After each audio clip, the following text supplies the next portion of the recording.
Hello and welcome to the first edition of Meet the Zombie Moose. Nepplin here. I'm going to be doing an interview show here, basically, so you guys can get to know the men behind the moose. First off tonight, we got Mercury869, also known as Fran. Why don't we start off, Fran? Why don't you tell the internet as much as you're comfortable letting them know about yourself? I'm 29 and I don't know, born and raised in Edmonton and in Canada. So that's, the tundra to a lot of you people. It's the Um, tundra to us too, bro. yeah, yeah, right, right. Like, who are you kidding? It's Yeah. fucking cold up here. Yeah, it's cold as balls. Yeah. Yeah. Yeah. I don't know. There's really not much else to tell. I enjoy Yeah. gaming. I enjoy, Okay. screwing around with. Personal life, you're willing to disclose that you're I don't know. married with Yeah, yeah, married, 2 kids. Really not much. I live in the suburbs. the white man dream. The 2.3 children, wife, white picket fence. That's Yeah, you got the dog. You're all set, man. yeah. It's the dream, is it not? Like, is that not the '50s dream?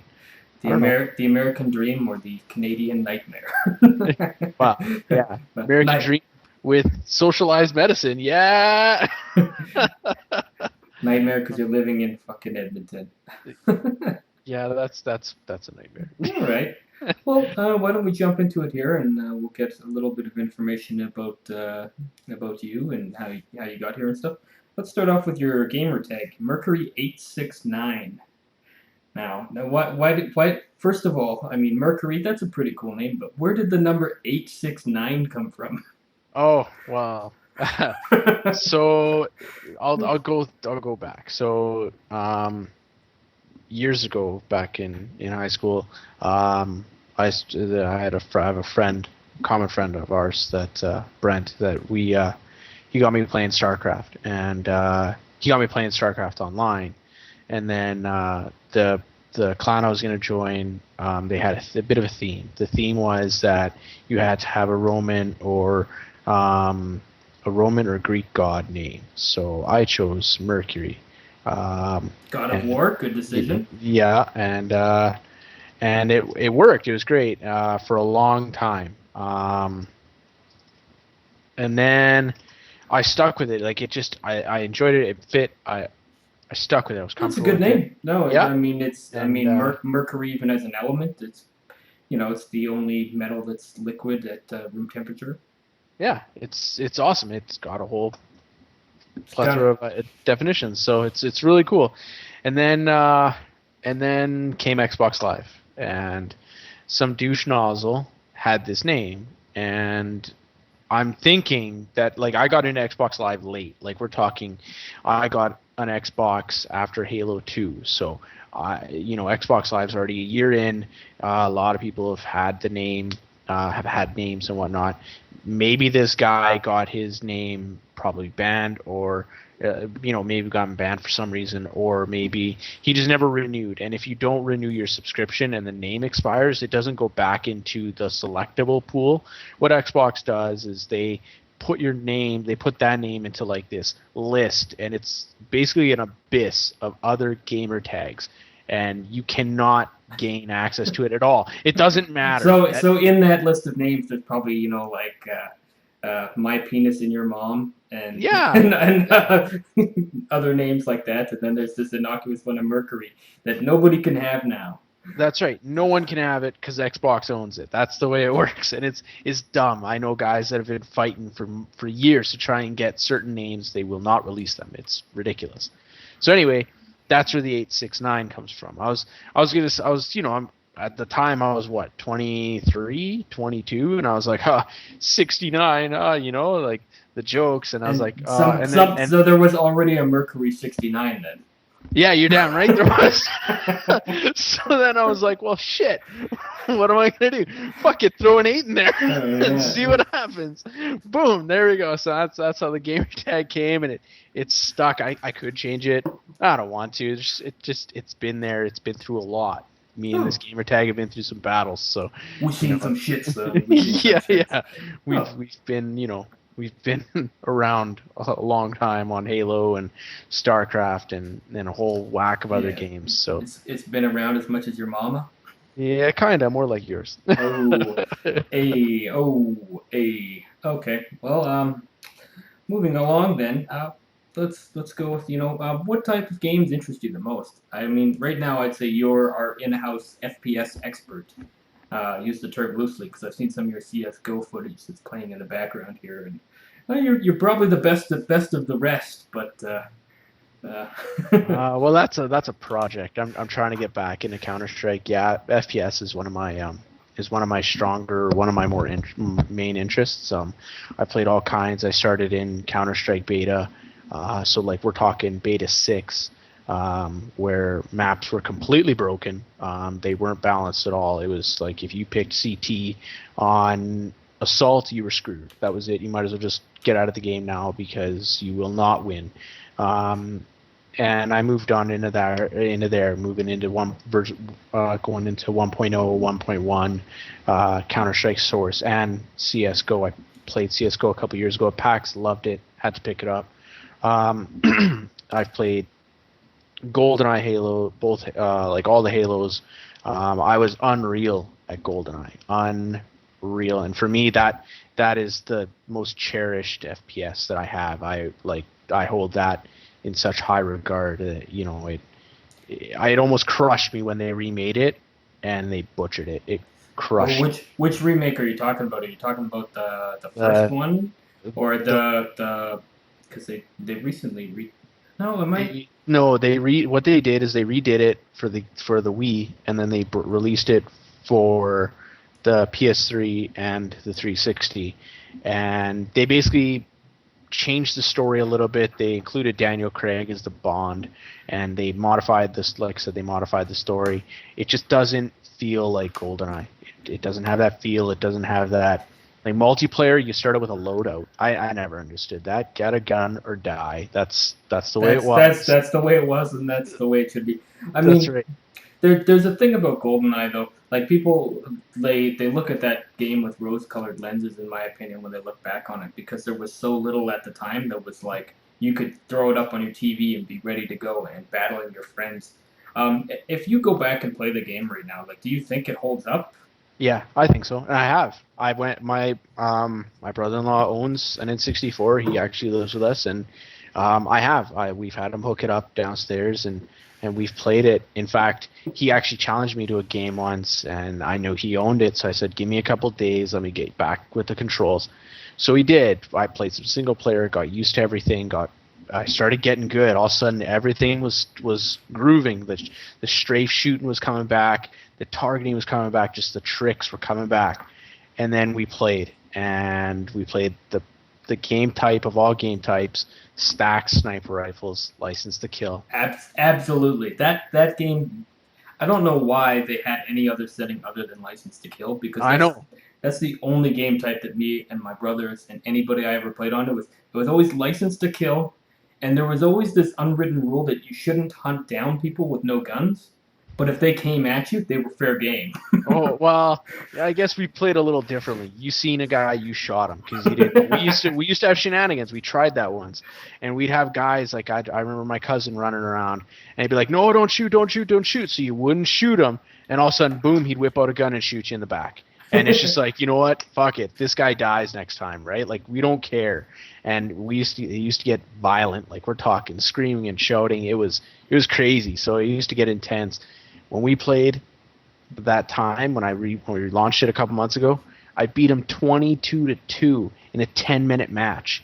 It was unreal how fast I was killing him. He couldn't literally he'd spawn, he'd be dead. It was getting to be ridiculous. It was almost looking like I was coming back in old form where I knew the spawn times, like I knew where he was gonna spawn in the rotation. I knew where to kill him. I knew I knew Yeah, how to pin yeah. him. It was coming back. It was unreal. Like he's lucky he stopped at that point because it would have been bad.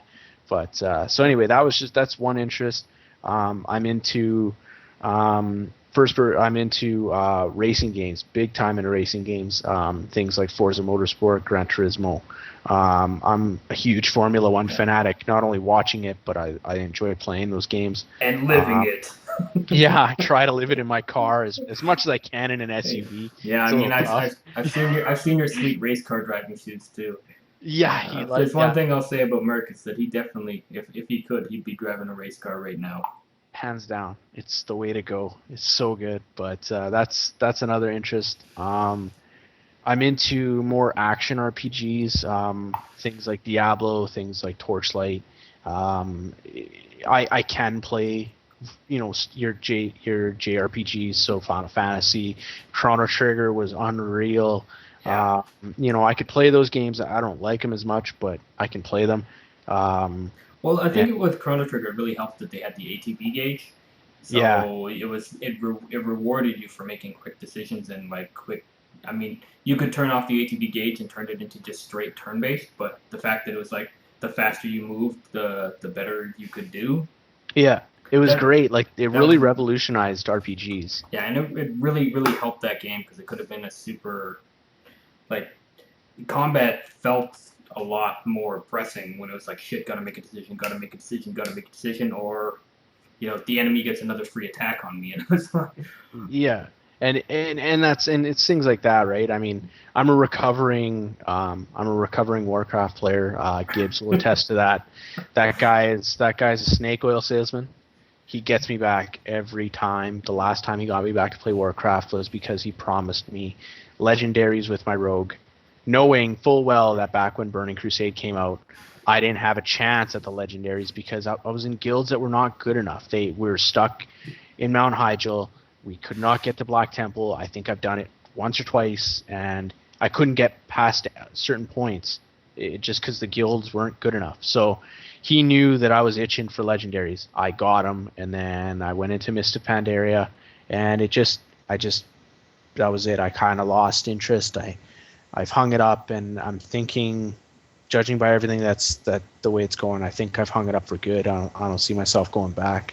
He's tried to entice me, as Nepplin here will attest to in our chats. He yeah, tries. he is a snake oil salesman when it comes Oh to man, WoW. that guy's he's a he's a slippery. smooth operator too. He's Oh fucking yeah, he's good at it. He's good at it. There's no doubt about that. he's hooked for life on that game, and he's trying to rope me back in. It's just I don't think it'll happen, especially since, I've told him, I said, I might go back if you do this and this and this, but he won't change the times of like raids, and I'm like, well then fuck it, I ain't going back, right? So plus it's just I can't do it anymore. I just just the I mean, stress. I don't like games that feel like a full time job.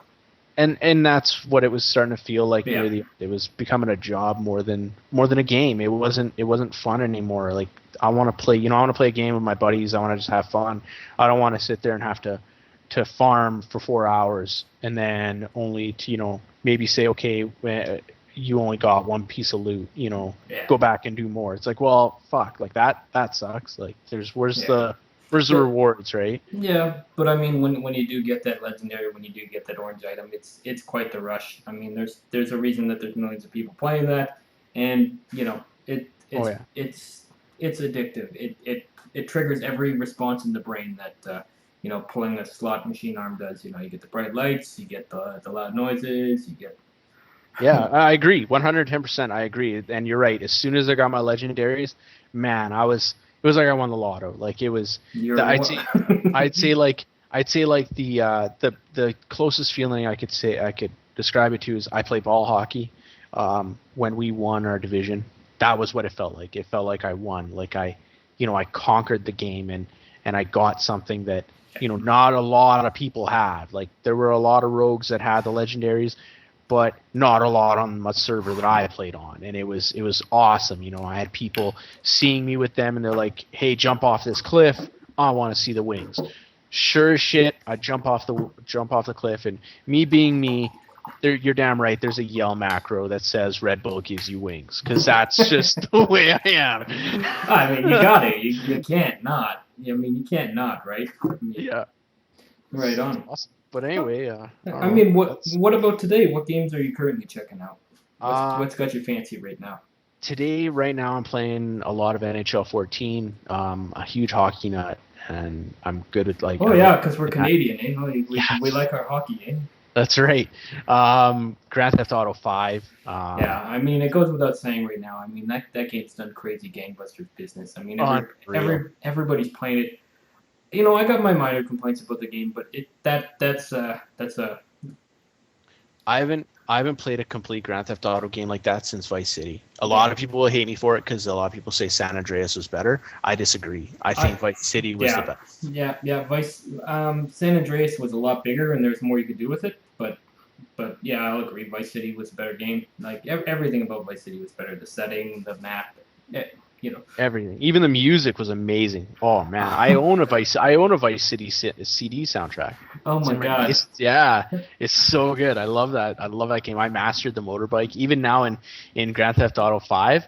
Oh, I'm a wheelman with that bike. Oh yeah, it's great. Just assassinating people on the motorcycle. That's the best. It's coming back, so it's been really Yeah. good. Counter Strike Go. That's a project.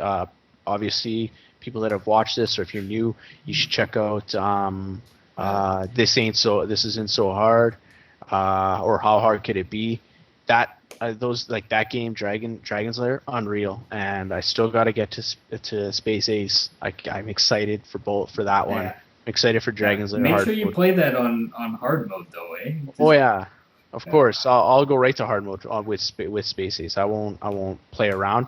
I want the full hard experience on that one. Yeah. But that I game looks feel like you great. should probably just go straight to Space Ace, play hard mode, and then if you want to go back to Dragon's Lair, then go back to Dragon's Lair on hard Yeah. mode because then you won't you'll forget most of the stuff and then it'll be like doing it all over again.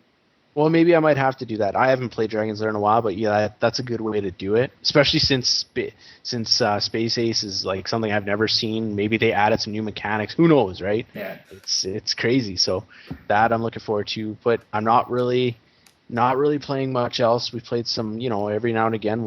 Kirby will come back to us with some games for Some Gary's crazy mod. Gary's mod. Yeah. Yeah, some crazy Gary's mod. So we'll try it out.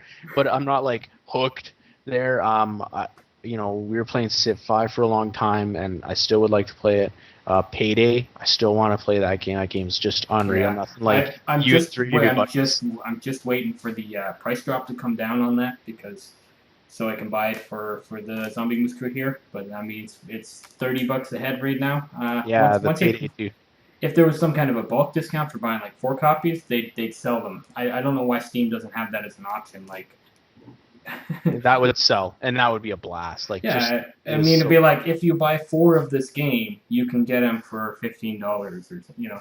I yeah, don't know why they don't do that. You know how many extra copies they would sell just by like people being like, I'm gonna buy this for me and my friends. yeah, for sure. No, and I agree 100%. That'd be a sweet deal if they did that.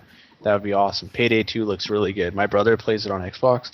He loves it, but he's into that sort of stuff, so Right on. that's his thing. But anyway, like Right. that's pretty much what I'm playing right now. Oh, that's cool. Okay. Well, let's turn it back to the past then. What's the earliest video game or earliest video game memory that you have? I mean, Earliest that I have, I'd have to go back to an Atari 2600. oh, Uh, geez. So we're talking like Pac-Man or Pong or. Donkey Kong actually. Oh, geez, yeah. Yeah, so I played a little bit. I used to own one of those. Played some Donkey Kong. Got a Sega Master System because my Oh. cousin owned an NES, so my Oh, parents. did you get Altered Beast? No, no, Oh, I didn't have man. Altered Beast. I wish. No, I had some. I wish that was. That game, you start off as like this spindly little naked man, and then all of a sudden you get like ridiculously buff, and then like you turn into the Wolf Man. Yeah, It's like the greatest game ever. If you've never played or checked out Altered Beast, like go check it out. This game it's the weird like you it's messed literally up. you start off like a nerd in rags, and then all of a sudden you're this huge buff guy, and then And you're then a like Wolfman. yeah. It's great. I wish I would have played it. I played it like when I'm older, but not when I was younger. I owned a World Cup like soccer game that was pretty cool. I used to own Shinobi. I used to own a Oh Shinobi. my god, Shinobi! I loved Yeah, that game. Oh yeah, my, that was tough. That was hard as nails. That was a tough game. no Uh, shit. That oh god, that game was hard, but that was it was like fun. be I, like play the games that it could beat, like Rampage and all the other ones. and then it'd be like I'd always go back to Shinobi to try and beat it, but I never finished that game, even with like the level select sheet. But God, gosh darn, that game is ridiculously hard. That was a tough game, yeah. I got really good at Hang On. But everybody had Hang On. Anybody that owned a Master System, you could just turn the machine on, and you had Hang On free with the machine. It was already loaded in. It was awesome. Wow, I didn't know that. Yeah. You could play Hang On. Just turn the machine on, and you could Hang On would load. It was awesome. Cool. Yeah, you could. I own this other game. You remember the cards that they had? Not the cartridges. They owned. I know. I like tried to SIM cards. I tried to talk to somebody about that and mention, like, Sega used to have this weird thing where you'd plug in like little like video chips, and they're like, oh, like the cartridges. No, I'd be like, no, like at the front of the machine. Yeah. You plug in these weird like ID cards into the front of the fucking machine, and it was a game on that. It was the weirdest thing in the world, and nobody I talked to remembers this thing.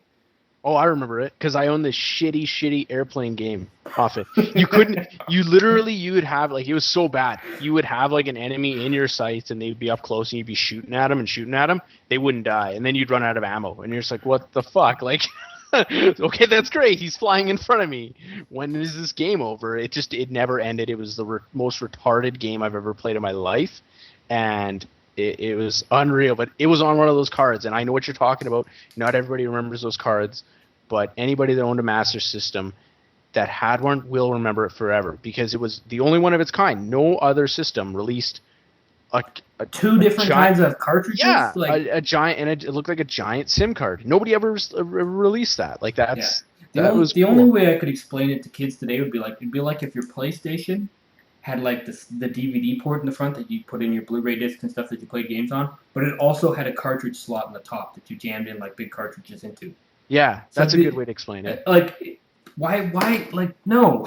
Yeah, but it was cool. It was a cool little technology, and it was something that because obviously them and Nintendo were back and forth, right? So it was something that Nintendo didn't have with the NES. We do what Nintendo don't. Nintendo, yeah, exactly. Yeah, that was the worst marketing campaign ever. Yep. But anyway, and then it moved into. I got a Sega Genesis. First, I played the first ever NHL game, NHL hockey, '93. First ever NHL game released. It was bad. Like you can go back to it now and it's just terrible, but it was so good. Like at the same time, it was really awesome. Is that the version of the game where if you won the fight, the opposing team got penalized, but you didn't? That's Blades of Steel. That's for the NES. That's okay. No. This one, it's an actual NHL game.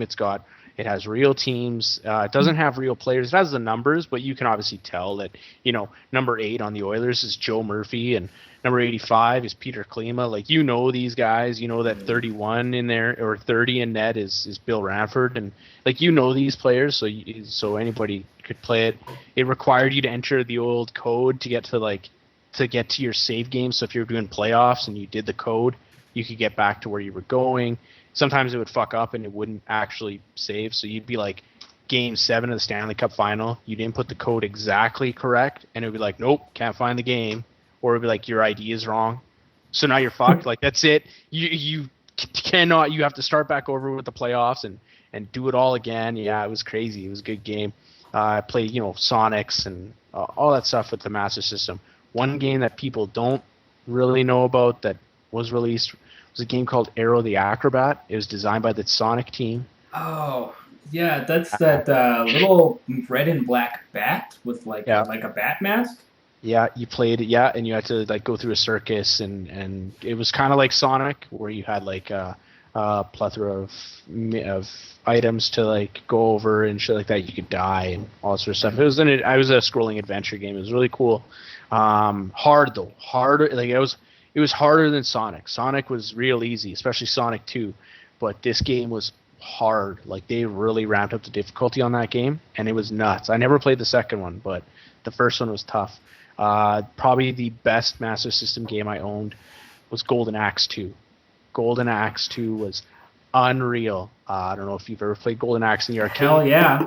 But Golden Axe 2 for the Genesis was just something to behold. It was crazy. It was a really good game. I hold it in the highest regard as Yeah, well. I remember playing that. It's an excellent arcade port, especially considering like the technology that arcade machines had at the time compared to home consoles. They did a fantastic job of approximating the arcade experience.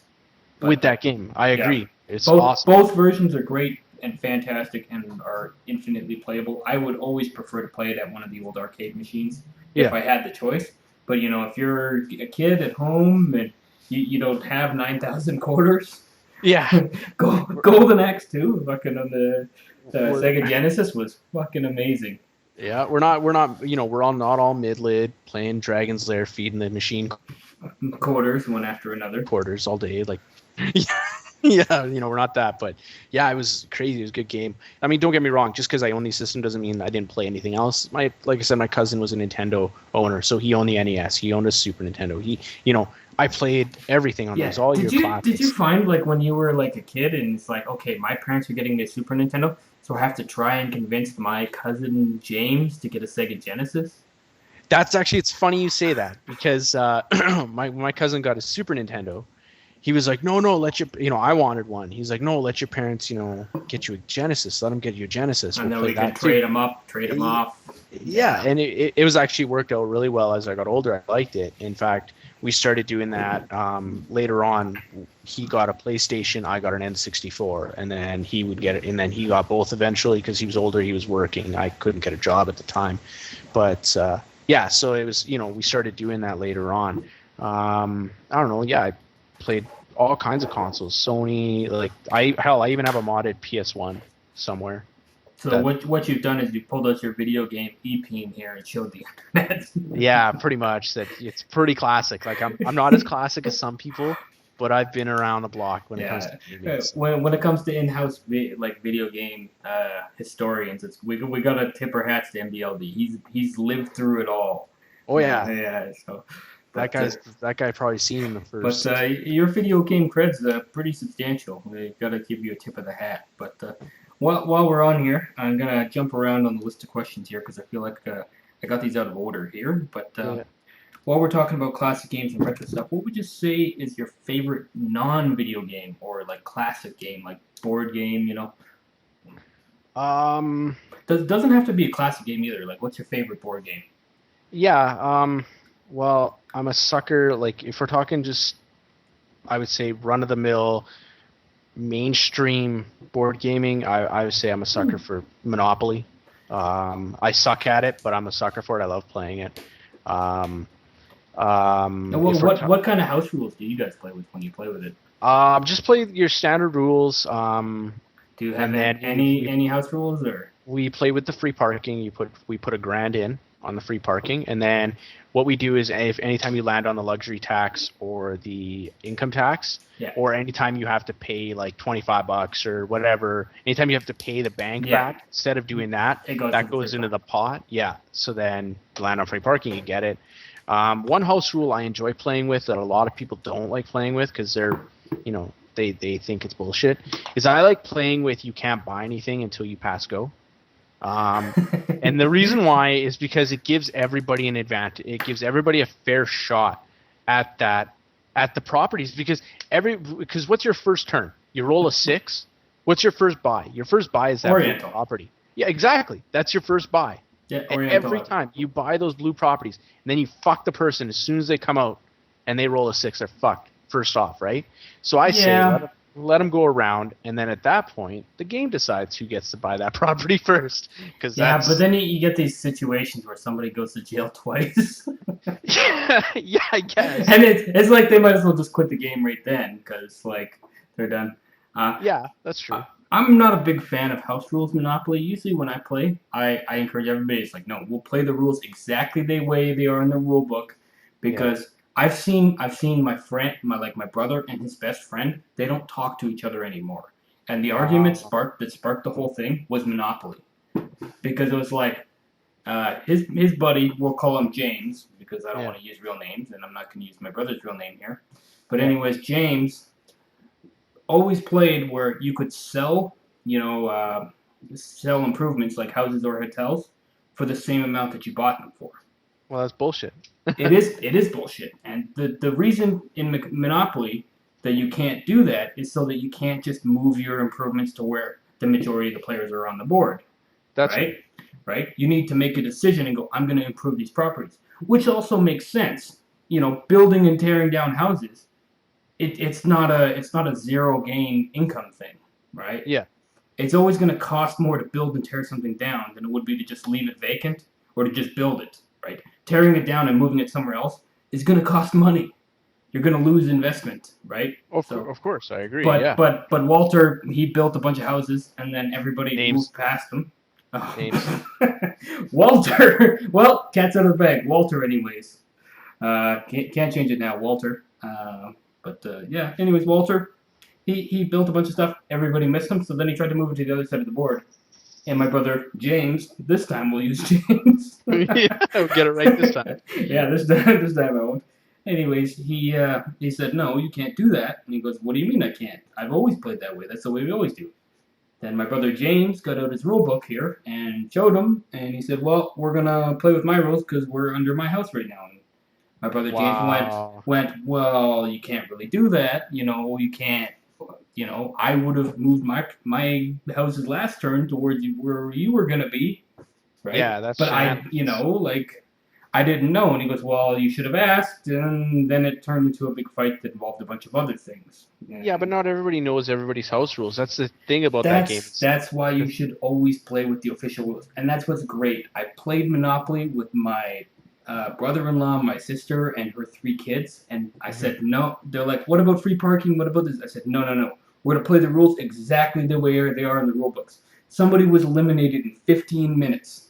No way. That's the way Monopoly. That's the way Monopoly's meant to be played. But then it also gets to the point where you're like, oh crap, I'm gonna get eliminated, so I'm gonna trade everything to this guy for $1, and we're gonna form a conglomeration to try and take that guy down, right? Yeah. Right, and it gets interesting because then you get personal vendettas.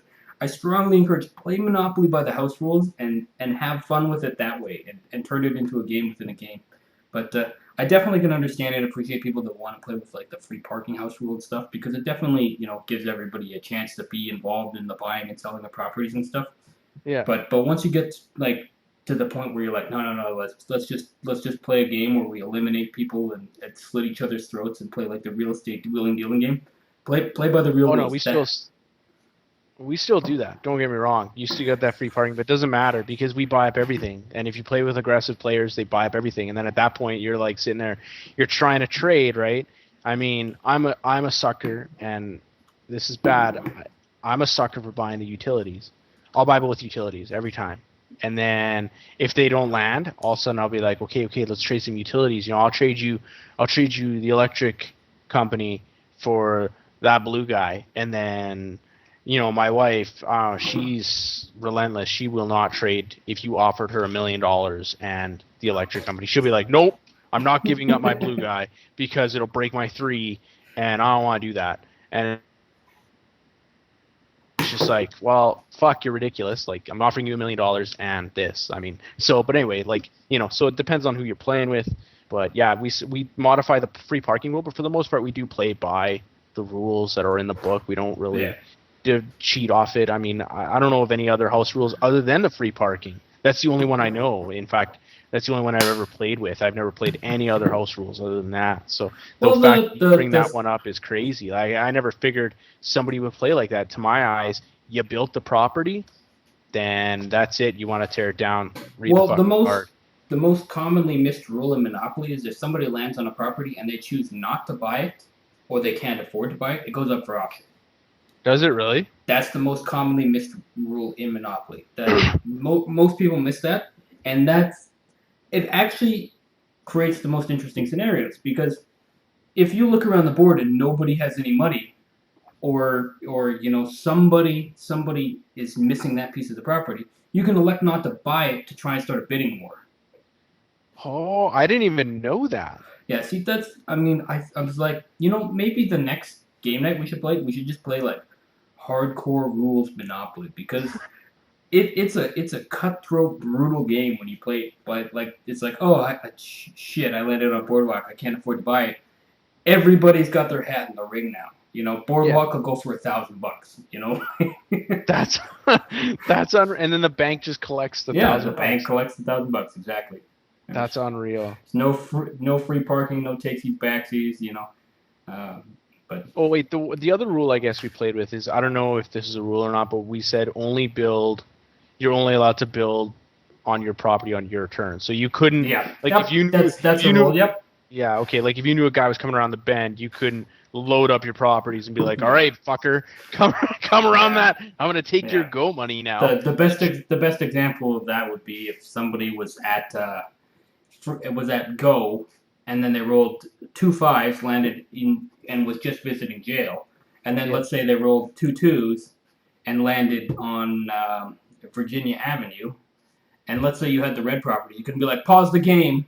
If he rolls a 6, 7, or 8, or sorry, if he rolls a 7, 8, or 10, he's gonna land on one of my red ones. I want to buy property. No, you can't do that. No. You have to buy shit on your turn. Yeah, and that's not a house rule. That's a rule of Monopoly. Okay, from my memory. So okay, well then that's the way to do it. So, but outside of that, I mean, if we're talking non-mainstream games, I'm a fan. I don't know, like that's the thing is board games. I didn't really get into it a lot until I started hanging out with you guys. Going to PAX the first time really opened my eyes to board games. I didn't really know a lot of obscure games.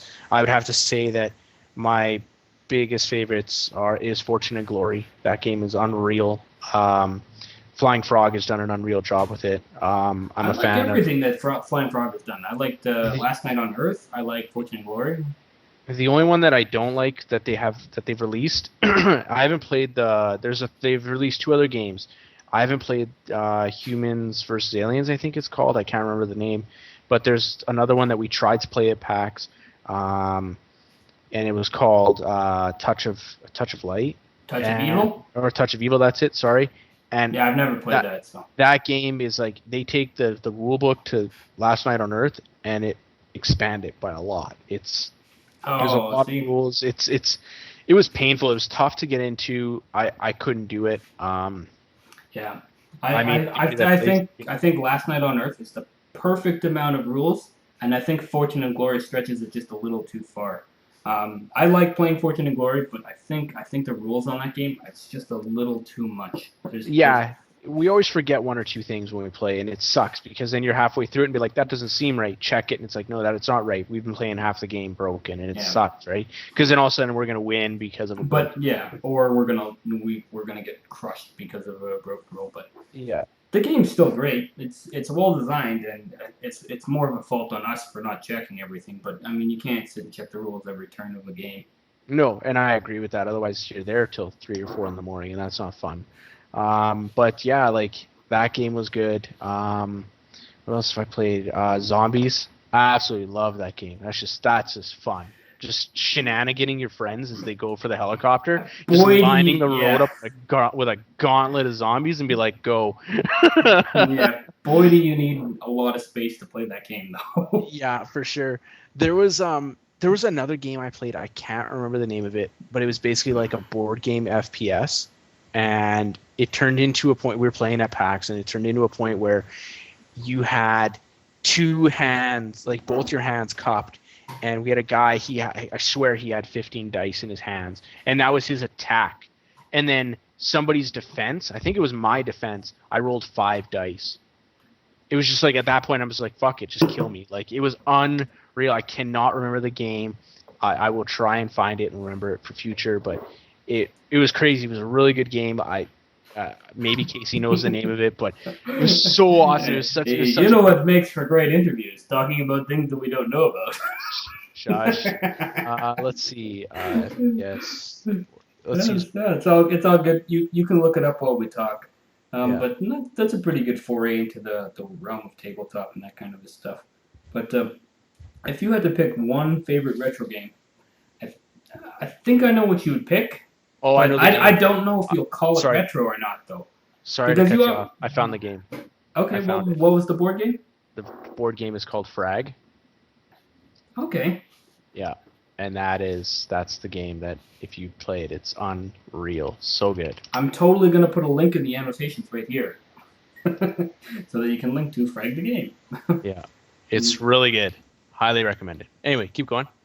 I was gonna say I know what your favorite retro game is gonna be, but don't know if you'll consider it retro because at this point, consoles prior to PS2, I would say is considered retro. But Okay. what's your favorite retro game? Favorite retro. We're gonna go consoles prior to PS2. Yeah. Oh man, that's tough. I played a lot of retro games. That's a toss up between two of the greatest RPGs ever made, which is Final Fantasy 3 and Final Fantasy 7. They're so good. And by Final Fantasy 3, you mean Final Fantasy 6? Yeah, that's the one. The American Final Fantasy 3, so the Japanese Final Fantasy 6. That's the one. Yeah. Just for clarification. Yeah. Those are the Final Fantasy 6 or the American Final Fantasy 3. That was what got me into RPGs. And it was unreal story. One of the best villains ever. Kefka. Ever. He was crazy. Fuck that guy. He was crazy. Fuck that guy. and then you go to Final Fantasy 7 and they did it again with Sephiroth. That guy was just as insane. They did it again. I see the thing with Sephiroth, like Kefka was just like he was just batshit crazy fucking weirdo, but like Sephiroth was his whole like plan to save/destroy the world. It was understandable, not relatable, but understandable. Kefka was just like fucking psycho weirdo. Yeah, oh yeah, for sure. But Sephiroth he had his moments, and then, I mean, that game, you load up disc 3, and there's that moment, and I'm not gonna spoil it. Was it disc 2? Or disc 2, sorry. It's been a while since I played it in the disc form. But but yes, I think we can spoil a game that's like 13 fine, years old. All right. Yeah. When he sticks his sword through Ares. He does. Yeah. That that moment right there defined, in my eyes at that time, video gaming. Because for a generation, yeah, because gaming at that time... I'd agree with you 100%. I feel like that's the moment where video gaming grew up. Yep. Because for a lot of us, we were playing a lot of video games, and we were 14, 15, 16.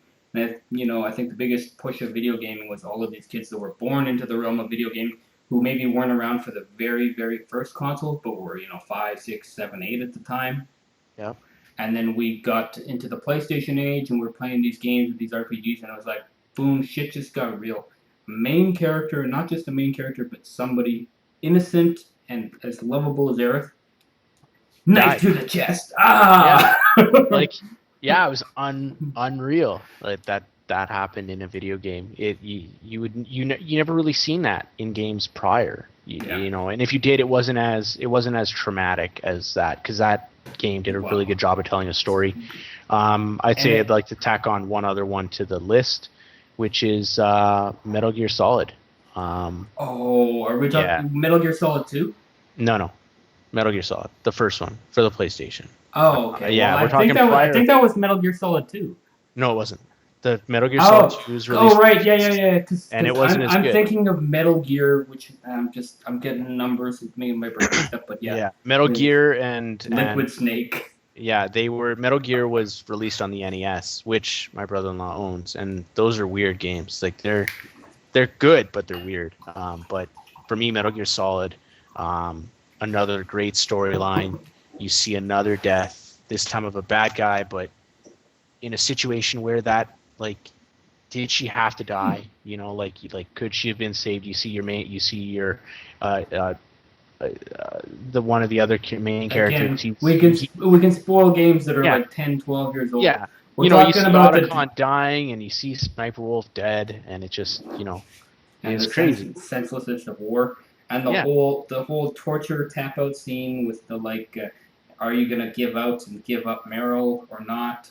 That was cool because that gave you two different storylines, and then if you beat the game, the trick was if you beat the game twice, going through each storyline, the third time you got to dress up in a tuxedo. So then they paid homage to James Bond. So you got to run around as Solid Snake in a tuxedo, and that was cool.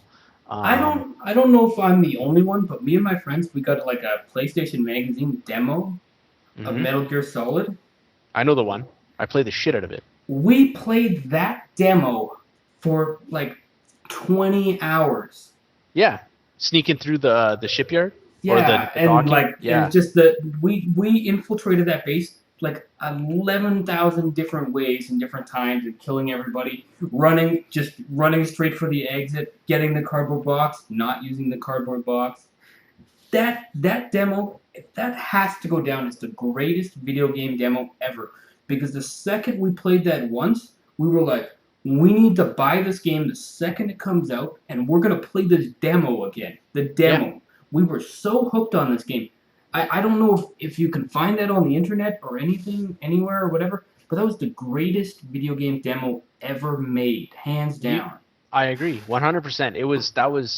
That was an unreal demo, and it showed you that they were revolutionizing gaming once again with this type of game. This is the original.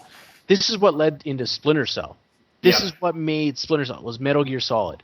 You have this espionage game where if you get caught, you gotta run. You cannot fight your way through that many guards. You gotta run. You gotta hide the fucking cardboard box. If you can hide with that box, you always got busted. It didn't matter. Yeah. I mean, It was always about stealth. Those games were always about stealth and finding the stealthy way through. I yeah, mean, it was the precursor to Assassin's Creed. it I mean, was. you can't say it wasn't. I mean, the parkour elements and all that stuff, that's a whole other thing. But the stealth and that always being the best option, this is all a precursor to Metal Gear Solid. I mean, which I guess has its roots in Metal Gear and all these other games before it, but Metal Gear Solid was a game changer, in Yeah. my opinion. 100%. And then they went and they turned it into a movie with Metal Gear Solid 2, Solid 2, Solid 3, and everything they're coming out with now. I personally believe they shit the bed with the series, and a lot of people rip it, but when they remade Metal Gear Solid for the GameCube, I bought it and I played the shit out of it, and it was still just as good. They revamped a bunch of the cutscenes. You could actually see the ninja cutting through that hallway, and that was cool. Like before, I couldn't imagine. I'm like, oh, whatever. He just cut through him, right? No, no, no. In the GameCube version, it got graphic. Like you'd see his blade slicing through guys and blood everywhere. It was unreal. Really Yeah. good scene. They Yeah. redid a lot of that. The ninja in that It, series, or at least the ninja in that game, that was Gray Fox, right? yeah, that's right. And Is there a more tragic character than that though? Like that was some no, truly touching stuff from him. Like in particular, just like the man left behind and how like basically what was it, Liquid Snake? Yeah. No, well, he no, was it was Big no he Boss. was He was a Big Boss left man, and they fought. The story is that sorry. Gray I'm Fox getting escaped. Solid Snake. Liquid Snake's the bad guy, right? Yeah, yeah. So they fought in a minefield, and then he was left to die in that minefield. His leg was blown off. It was tragic, like you said. Soldier left behind, and then he comes back, and he's as this. He's not a man anymore. He's not really a man. He's this robot. He's an android now, and he's crazy. He's nuts. He's going insane, and they depict it really well. He was a crazy character, but the funny thing about that game, and this is something that anybody that's I don't know if you remember this, but the second time you fight Sniper Wolf, there's two ways to kill her. You can either kill her with the sniper rifle, which is typically what people did, or you can do what I did, which is there was a piece of ground that you could actually lay down on the ground on, and like you would be underneath a cliff, so she couldn't shoot you with the sniper, and then I would just launch guided missiles, and then I would snake it up the path between the trees, got and then I would hit her from the back. Got her with the old Stinger missile, eh? Yeah, yeah, but it was the guided ones, right? The funny part about I say this is that because I used to get her in the back. Now the game only had one way of showing that death in the cinematic: bullets to the chest. So you'd see her and she'd be like, "I have blood in my lungs," and it's like, "No, bitch, I blew you up with rockets. What the fuck are you talking about?" Yeah, I mean, that was a memorable. Like that game had a lot of memorable boss battles. Now I'll say, probably for me, the more memorable boss battle. What was that? Hive Mantis? Oh, that was Psycho Mantis. That was Psycho Mantis. the guy that read your memory card. Yeah. Now, the greatest thing about, if you've never played this game, the greatest thing about the Psycho Mantis battle, he could predict, like he could like dodge your bullets because he knew where they were coming from. But if you unplugged your controller and plugged it into controller slot 2, He couldn't do it. he Couldn't couldn't read your figure mind. it out. He couldn't read your mind anymore.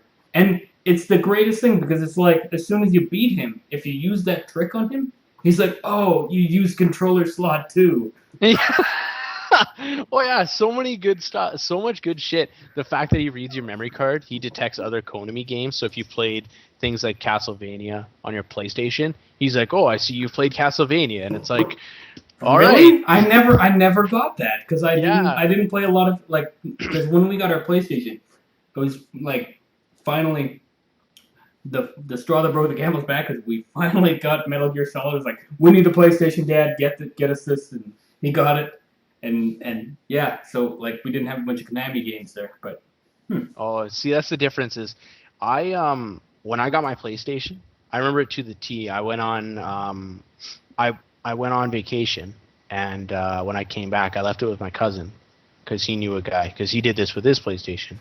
I got it modded, so I have a chip in there. So I used to go to Blockbuster, yeah, Blockbuster, and I would just rent like I'd take $20 with me, and I would rent 4 games or 5 games, right, for $20, and then we would take them back to his house, and we would rip them, and it would be it'd be 16 times burning. So you're sitting there for 45 you minutes. you realize you're admitting to internet piracy. Oh no, I'm not. It's all good. This is all alleged. It never happened. But so yeah, that it was great. Like it was cool. But I don't know. Those are my retros. Those are my retro games. I don't know. Like that's No, metal. I mean, those are all excellent decisions. We're gonna mix things up. We're gonna jump genres here. I mean, what kind of music interests you? um I have a plethora of musical interests. Nepplin, you've heard it because I play when I play RTSs. I typically try to have music in the background to Yeah, keep me you focused. like your house music. Yeah. Yeah, I play a lot of house, a lot of Yeah. trance, a lot of Unfortunately, techno, we dance. yeah I we can't lost use it. we lost a lot of good footage with Merc here. Yeah, On Civ 5 and on other things, we lost a bunch of great footage from him that's basically unusable because the audio is just jam packed. yeah, and I learned my lesson. Can't do it when we're recording, so I can't do that, which kind of sucks. But I play that. I'm also into a lot of classic rock, a lot of some modern rock, old school R&B and rap. I can't stand the shit that's out nowadays. I find that these guys that are out nowadays, that they when they rap, when they're in rap, when they're in R&B, they're not what guys like Tupac Shakur were. They're not guys like Ice Cube. They're not guys like Snoop Dogg, like Dr. Dre, like Eazy-E, Yeah. like I, Notorious I, I, B.I.G. I think that's a popular sentiment among old fuckers though. And it's very easy. I'm not gonna be the one to defend today's music because I've gotten over it too, and I'm like I would just rather listen to the music that I'm listening to now and not Yeah, not take on new music. But it's very easy to just accept that like new music isn't as good as old music. But that's not necessarily true. I mean, there's people breaking the ground in these genres and stuff. Um, in my opinion, anyways, I think it's closed-minded to say, hey, these people aren't as good as what came before them. That's just like these guys that I used to work with when I was doing construction, and I'd work with these guys like we'll call him Gregory, yeah. and Gregory would be like, there's no good rock and roll music that has been created after the year 1978. See, and that's not true because Exactly, and it's fine to be like most of the music today isn't to my liking. You can say that, but to say that like the people doing music today aren't relevant and they're not doing good things and they're no, not no, no. progressing the stuff. I disagree with that, and it's fine to like lock yourself into a genre and a decade and this stuff. I'm very like compartmentalized with my music. I like a very specific subset genre of music, but to say that like people who are doing this and people who are doing that, that's you can't say that what they're doing is irrelevant. You have No, you have to relate it to yourself and say it's not for me. yeah, it is relevant in the sense that it's music and it's what they have today, and I respect that. All I'm saying is that what they're like, where the music came from. It used to come from the heart. It used to come from the street. It used to come from life experience. What I'm saying is that now it's more or less it's more fabricated. It's produced, right? It's already like these kids Yeah, are talking yeah, like these, like it's different. I get it. These kids like it. Don't get me wrong. Whatever. Like that's their thing. It's for them. That's awesome. But I personally would rather my cousin once, my one cousin, she once said to me, and she's of this age where this new age stuff. She once said to me that Lil Wayne is better than Tupac Shakur, and I nearly strangled, I nearly shit myself. It was bad. It was like, I was like, no, no, no, don't say that. You're gonna come back to my house. We're gonna listen to some Tupac, and you're gonna understand that he sung about the streets. He sung about his life. He sung about going to jail. He sung about killing people. He sung about wars. He sung about yeah. he sung about the ghetto. Like, this is where this music originated, and that's it's not now Yeah. where these kids are already coming into signing these $1 million Yeah. contracts. Yeah, and I mean the thing is, like someone like Lil Wayne, he has huge influences from Tupac, right? You'd And think and so. and it's like saying that somebody who's a big fan of somebody else is better than them. Like no, you can't do that. Like He's uh, not better. He's not better, but he's not, like he's he's not like inspired by him, so he can't be better than the person that inspired him.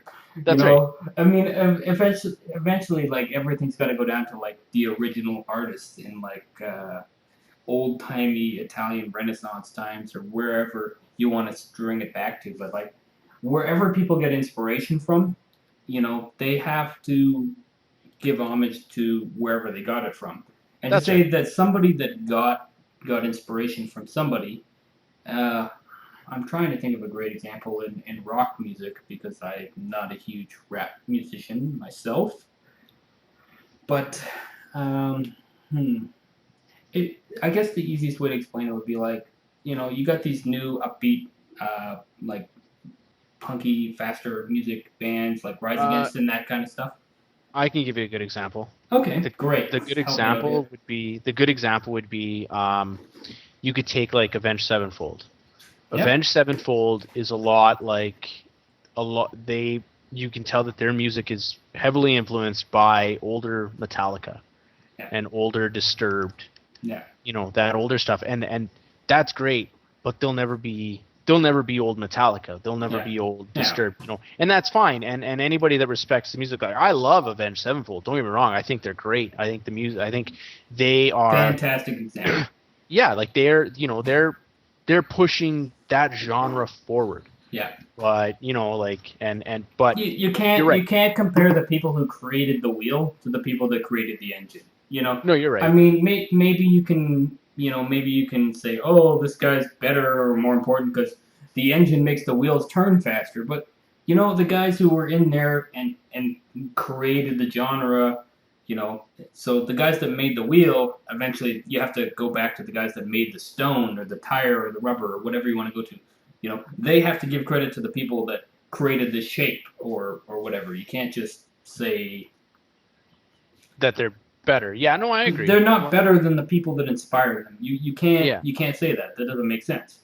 right. But they could at least pay homage with them with the way that they sound, and that's the way that Yeah. Avenged Sevenfold sounds, and you can hear that in their music. Just Yeah. the guitar riffs, the way that they sing, the way Yeah. the lead singer is, like you can hear it in their music, and I respect that. Like, it's awesome. They do a really good job. So Either way, I don't think you and I can think of a greater song created on the planet than Kenny Loggins' Danger Zone. no, that's the best ever, and there's There- nothing better when that shit comes on. Nothing better came before that, and nothing better came after that.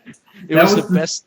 That it was was the the best there pinnacle of is. music, The best there was, and the and best there ever will be. be. Bret That's the right. fucking Hitman Hart. Yeah.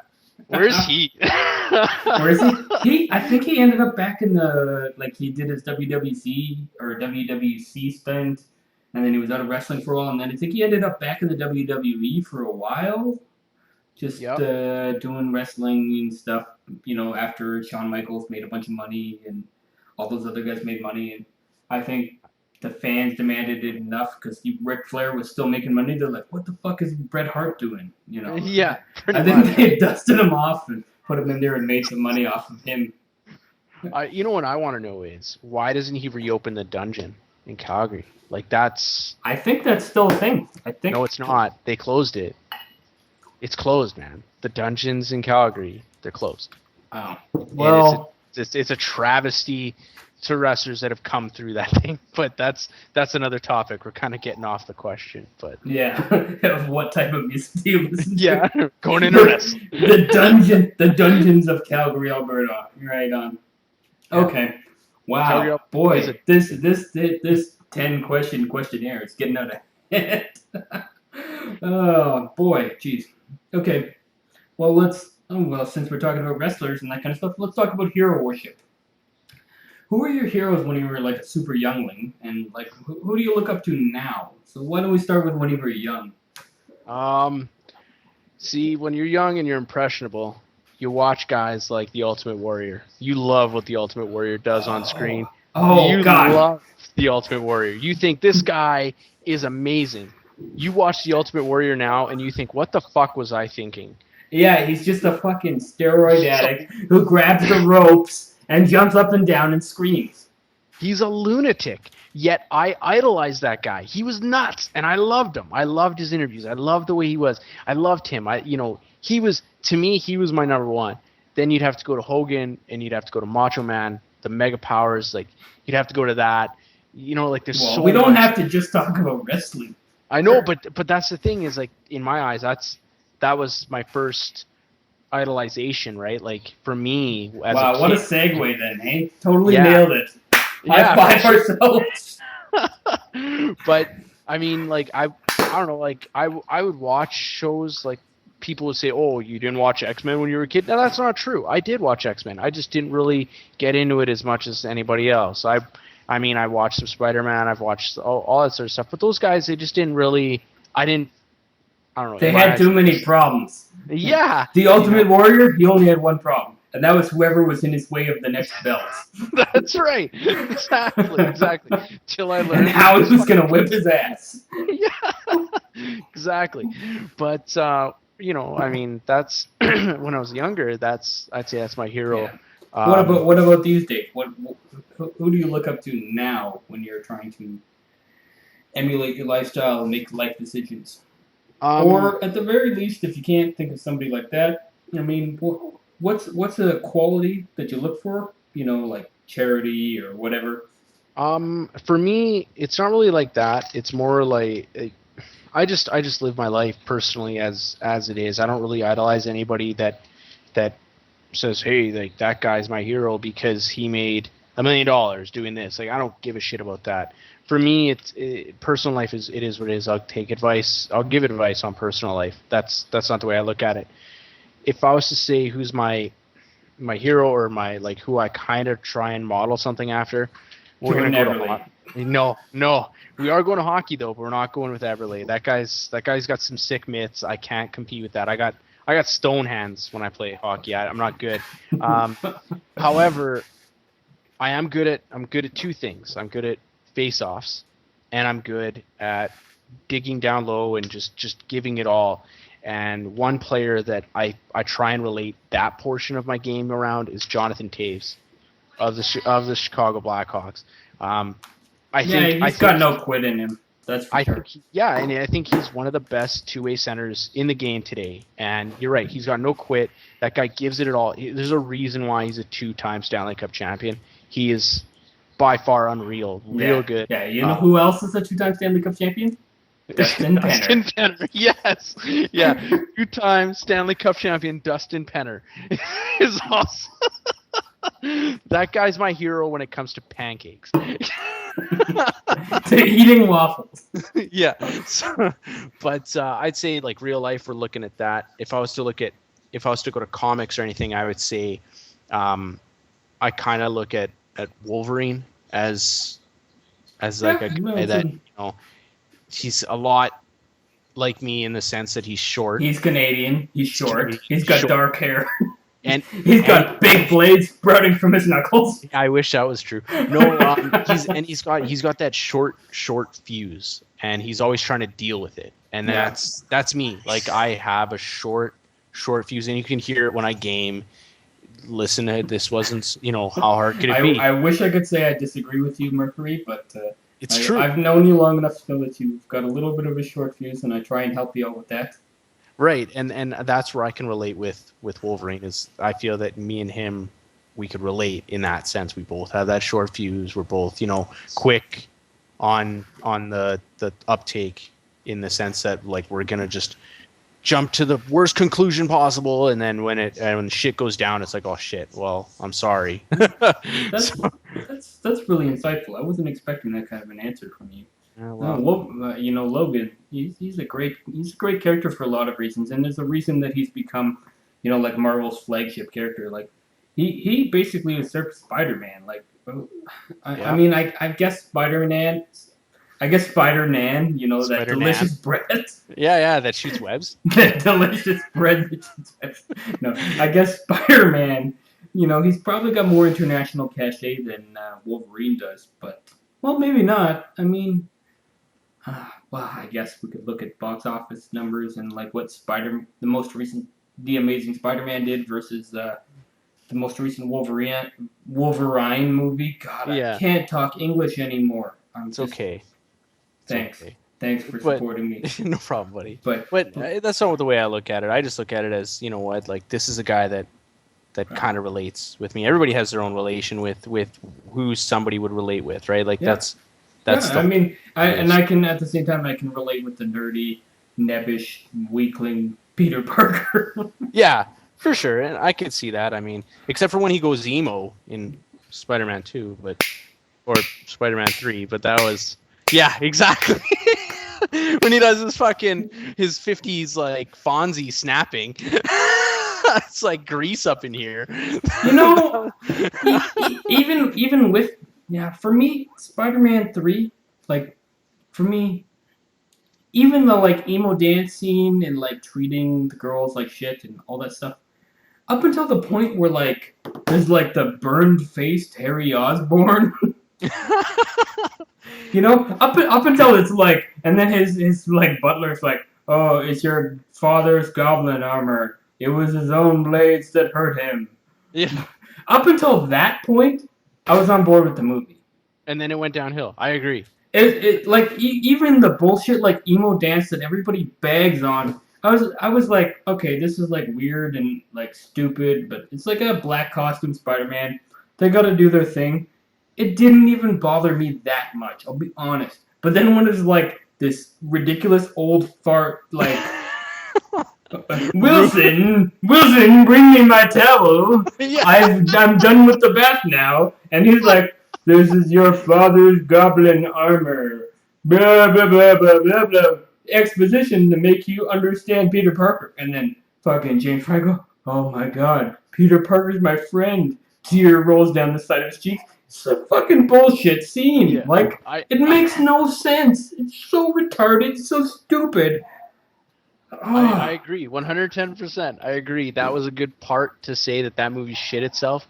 I'd say that the shit started to roll downhill at the emo scene, but it flew off the cliff at that point. Yeah. I'll give it that, because the movie was good up until that point, and I'll admit that. For me, Venom was was a great character in the comic books. In the comic book, and even in the mid '90s show that they had, Venom was amazing. He was awesome. But it's so stupid because they like made him like a rival news reporter, but like in the books, like Eddie Brock was this huge bodybuilding freak. Yeah. And his whole thing was like, I got to be better at everything to improve my daddy. Yeah, he had huge father issues, and he had to be better, and he had, he was working for the Bugle as a photo guy, but it wasn't going well. Parker was stealing everything. He was getting mad. He was jealous of Parker, and that's where that and the symbiote kind of melded together. But I mean, that's a whole other thing, and I found that movie really changed it really poorly, and it didn't work out. Which, I mean, if they do the Amazing Spider-Man the way I think they're gonna do it, and if they bring Venom into it, that we might be in for worse news with it, just because the Amazing storyline is a little different with Venom, but that's something different. Yeah. Oh my God, have you read the? Am I talking about the Amazing? I haven't God, read it. what's Marvel's new? If you haven't read it, then let's not talk about it. Let's move on to other. Yes. Oh well, then we might as well jump back to. Oh, speaking of Zombie Moose, because that's what we were just talking about. What's your favorite Zombie Moose memory thus far? There's a lot. I'd have to say How Hard Could It Be is probably one of my favorite sketches, just because I love that series, and anybody that starts watching that continues to watching it till the end, which I can't say about all of our other videos. People stop watching at this point or that point. I can see that, internet. I can see that you stopped watching this at 2 minutes. we know. But, I know that you're not watching me right now, so I can say whatever I want. Fuck you guys that stopped watching at 2 minutes. Fuck you and your asshole. Just because I'm not following down that fucking elevator into the abyss doesn't mean that you have to stop elevator. My God, I could watch you falling in that elevator and talking about how you were gonna get it the next time for the rest of my life, and not like no other movie or film or thing. I could watch you be like, oh shit, oh shit, oh. And then it's just like I know that I'm gonna die the next time. It's like, well, here's that fucking elevator again. I'm gonna die. Well, sure as shit. I hit the button to move. I die. It's clockwork. I predicted my own. Yeah. that was good. You're like, oh, here's the elevator. I'm dead. Oh, there, I'm dead. Oh. Well, yeah, that's probably hands down one of my favorites. I really enjoyed your Forced to Play, because that game is terrible. Don't get me wrong. Thank you. I'll have, since you seem to be the #1 fan of that series, I'll be sure to record and upload a segment this weekend. Yeah, it's a good series. I want to watch more. I've been a little bit busy, but I will be catching up on it, just because I'm a huge Game of Thrones fan, and the fact that you're playing through this game that even when I read about it, I was like, holy shit, I should buy that. And then watching you play it, I'm like, no, I don't want to put myself through that, because I know that if I buy that game, I won't play it. I'll stop. It looks clunky. It looks terrible. Like, just the biggest problem with me in that game is anytime I start having fun, I'm like, oh, this is sweet. This combat's fairly robust. Stuff's going on. Let's stop the game and talk for 20 minutes. Right? I'm not even joking. And it's every time I'm like, and then it's like, okay, I'll get into the, like, I was like, okay, there's an interesting political dialogue going on here. Ooh, maybe I can have it. Nope. Boom, I'm Morse again. Here I am. No, like, anytime I get interested in something, they change perspectives, they change game modes. Like, if there was ever a video game to study for, like, this is how you don't design a video game. That's it? No, like, in the aspect of interesting the player. Because the hardest part for me, like, is maintaining my interest with that game. Because there are times when the game is engaging and interesting, and there's times when it really brings in the lore and everything comes together, and for like 3 minutes I'm like, god damn, I'm having fun. This is ridiculous. Yeah. There's even a time when, like, I think it was segment 7 or 8, I'm playing Moors, I'm north of the wall, I'm fighting off a bunch of bad guys. I'm like, holy fuck, I'm Moors, I'm north of the wall, I'm having a fucking great time, I'm fighting guys. Oh, goddamn, I'm Alistair again. Yeah. Well, shit. Now you're back in, King's Landing, bullshitting. And talking to the Queen. Yeah, this is fucking amazing. Fucking great. There's a reason that game has its 52 rating on Metacritic, and it's not because people were unfair to it, because it was like a, it was a Game of Thrones game. It was because it has its flaws, It huge has flaws. huge flaws and it needs improvement. But whatever, it's still good to watch. It's still great. I'd say my my up and coming series that I'm liking. We released it last week was Prop Hunt. That that game has so much potential that it. I'm sorry, you trying to throw that chair back into that room and then being like, "Oh fuck," when Kirby was My behind you. That yeah. was in my eyes like that was probably the greatest gaming moment in the last month that I've Yep. seen. Like it Yeah. was unreal. That just because you know that wasn't bullshit. You know that you were trying. Like Yeah. I I almost shit my pants. I was I could I was trying to troll him. I was like, haha, I'm gonna put this chair up against the door, so when he knocks it over, it's gonna be clatter, clatter, clatter, clatter. I could just imagine what was going through your gears. Not only that, but it's like, haha, I'm gonna fuck him over, and then all of a sudden you turn around and there he is, and it's like, what the fuck do I do? And you don't know what to do. You gotta run. You gotta get the hell out of there, right? It was, Yeah. it was so good. Like that, Yeah. in my eyes, it's great. That video series is probably my favorite too. Well, no, definitely my favorite is your definitely 1, 2, 3, and 4 of you and your video series, which is how hard could it be with Mercury? Yeah. Check them out below. Bing bang boom. I just linked a bunch of videos below, or I didn't. Otherwise, And look them up on the channel, you lazy fuckers. Why do I and have to do all the work? and it But is hard. It's hard. No it's joke. hard for one man to do. It's hard for one man to do. It really is. But if those 4 videos aren't my, like if you cross my obvious top 4 off the list, then my next one is definitely Prop Hunt. But my favorite Prop Hunt moment is definitely when you, right at the beginning, you have never played Prop Hunt before, and I'm tearing that room apart, and you're just dying laughing because you're in the hallway across from me, and I fucking throw that bed, and it like crashes against the wall, and you were like, "What the? There's a bed flying! Oh my god!" And you can't even express because I'm just fucking tearing this room apart like a maniac. And you're That like, was so funny.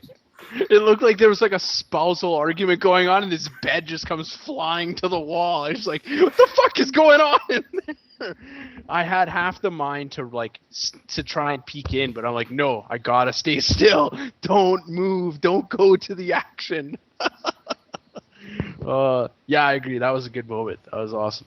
"Oh, it's Or great." when you were hiding as that box, and I killed myself. Yeah, okay. That actually might be my favorite That moment. was good stuff. With oh god, I love the way I edit that footage with you coming in, and then there's like me in the top corner showing off the like. Here I am hiding under the stairs, and you're like, grenade! What the fuck? Why did I die? Oh, goddamn, this is bullshit. And I was like, you fucking idiot. Because I started shooting. I didn't know that I could. I had to like. I thought you could just Yeah, but shoot if you, everything. if you were watching your screen, if you watched the video, I cut it so that you could watch. There was like a barrel in the corner. You're like, boom. There's a garbage can. Boom, boom, boom, boom, boom. You're shooting all these things, and you can watch your health ticking down, like tick, tick, tick, tick, tick, tick, tick. And then you're at like 45 health or so when you enter that room. And you're like, grenade! Ah, I'm dead. Yeah, that was pretty good. And I did appreciate the split. That was awesome. That was really Yeah. good. No, it took some Oh, doing, took some learning, but I am working at better. I am working at better at get. No, I am working at getting better at this video editing for you folks at home. We hope that you like the content as we're doing it, and we hope that you'll stick with us while we get better. of My course. God, this interview show is getting long, so I It feel is. like maybe we need to wrap this up pretty quick. But we got 2 more questions to get through, and then we'll let you go, Merc. Yeah.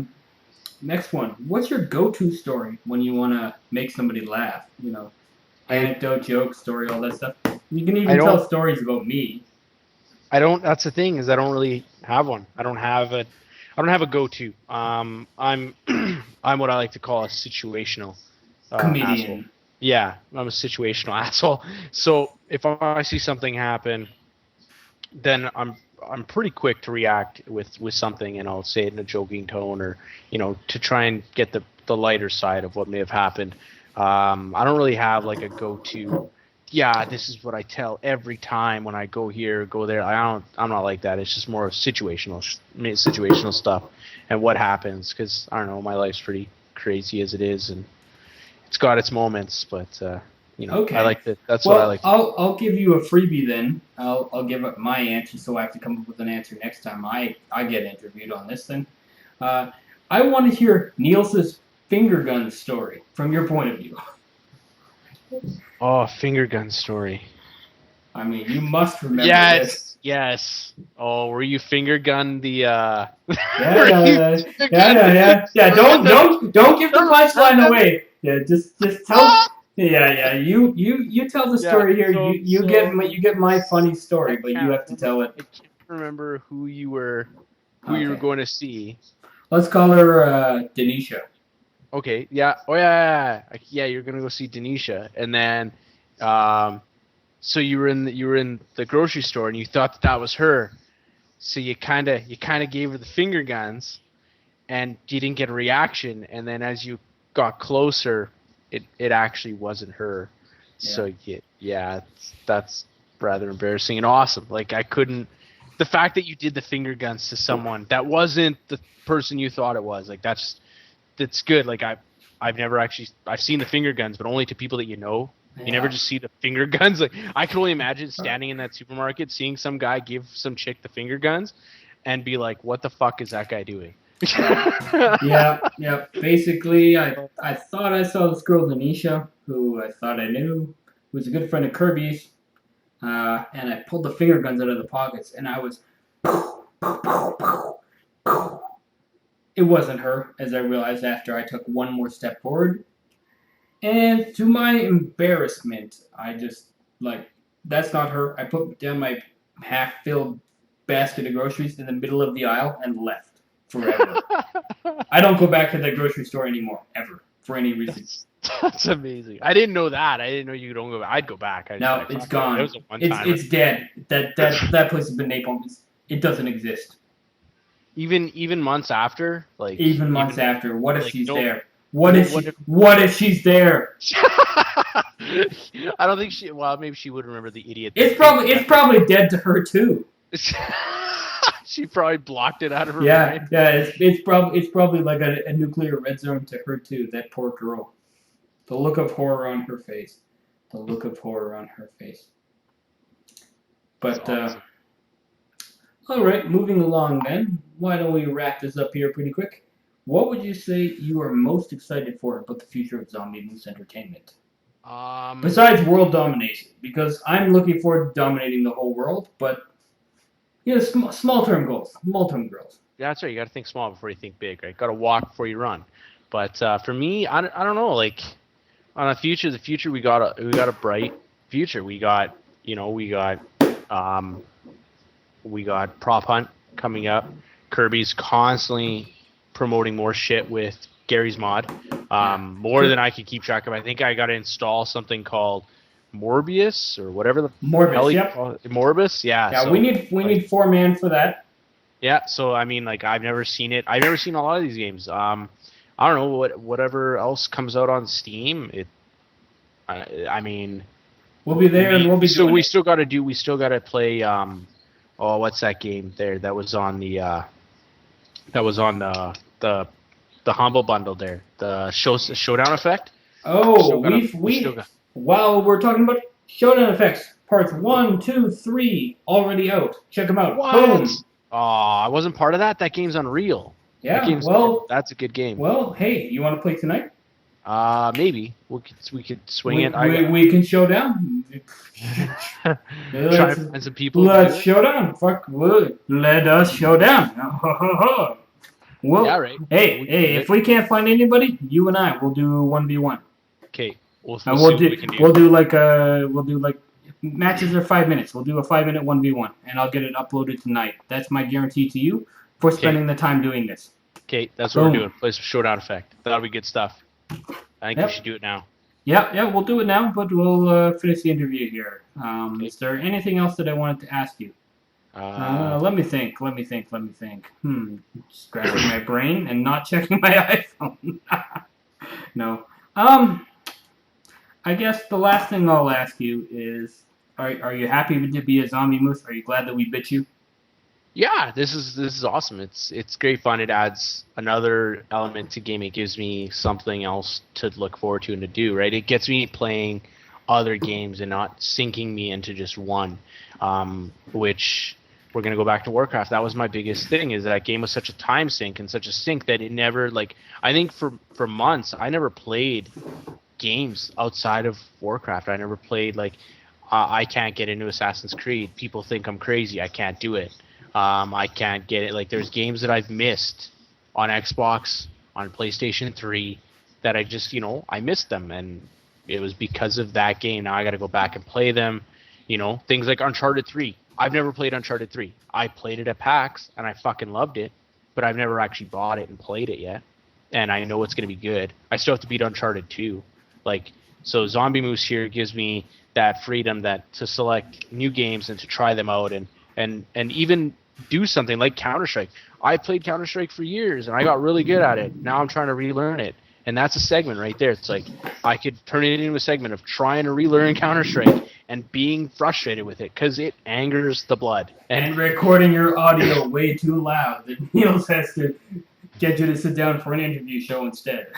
I'll try and work on that. That's something I gotta work on. Yeah. So you gotta crank that volume down to nothing. Literally obliterate the volume. That's the only way it works. But I'm Nepplin. I'm Merc. Thank you very much for watching Meet the Zombie Moose. We're gonna bring you tonight, a preemptive show. We're gonna bring you the showdown effect. Nepplin versus Merc versus anybody else that we can get. Yep. It might just be 1v1, but it doesn't matter. We're gonna make it happen. Thank you very much for watching. Why? I don't know why. I don't know why I left that hanging out there. I was like, thank you very much for watching, and just to hang it out there. Just remember, subscribe, follow the Horde, join the Horde, watch our videos, share, tell a friend, tell your mom, tell the person who's banging your mom. I mean, like Nepplin, you mean? Yeah. But he's the guy that edits the videos. I don't know. So tell people. Yeah, I'm too busy. I'm too busy editing videos to bang your mom. Anybody that does follow this, that's in the Edmonton area, we will be at the Edmonton Comic Expo on Sunday for a couple hours. We will have been at. Actually, you know what? I'm just gonna encode it. We will have been at. No, yeah. I'm just gonna encode it and upload it. It's going live. Fuck it. Do it live. It's going live this weekend. I don't care what it takes. By hook or by crook, it's going live this weekend. Yeah. We're gonna meet Jessica Degree, and it's my guarantee to make sure that Degree watches our stuff and promotes our stuff. I'm gonna talk to her and be like, Degree, listen. Wear your shirt. You gotta do me a favor. Yeah, we should all wear our shirts. I'm wearing mine. I've already decided. Boom. I was thinking the same thing. We're gonna wear our shirts. If all four of us are wearing our shirts, we're boom ready. Okay. Anyway, see you. Holy fuck! This is the longest outro ever. Let's go. End it. Goodbye, internet. Goodbye, internet. Thanks for watching. Like, share, subscribe. Go for yourself. Thanks for watching.